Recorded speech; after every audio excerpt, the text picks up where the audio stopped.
शाळा मांजरूत, तालुका शिरपूर, जिल्हा धुळे। आज खरं तर एवढ्या मोठ्या भव्य मंचावर आल्यानंतर खूप आनंद होतोय आणि संजीवनी फाउंडेशनचे मी प्रथमतः खूप खूप आभार व्यक्त करतो की त्यांनी सगळ्या महाराष्ट्रभरातून वेगवेगळ्या क्षेत्रात उल्लेखनीय काम करणाऱ्या हिरांना या ठिकाणी आणलेलं आहे आणि प्रत्येकाकडनं काहीतरी शिकण्यासारखं आहे। तर प्राथमिक शिक्षक म्हणून मी माझ्या जिल्हा परिषद शाळेमध्ये एक चांगल्या प्रकारचं उल्लेखनीय कार्य करतो आहे।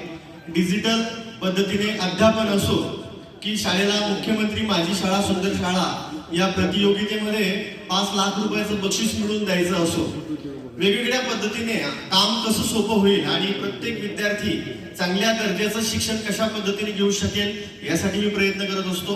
विद्यार्थ्यांना सर्व कलागुणांनी आपल्याला अवगत करणं गरजेचं आहे। फक्त पुस्तकी ज्ञान महत्वाचं नाही, तर चांगले संस्कार होणं सुद्धा अतिशय गरजेचं आहे आणि चांगले संस्कार व्हावेत म्हणून मी माझ्या विद्यार्थ्यांना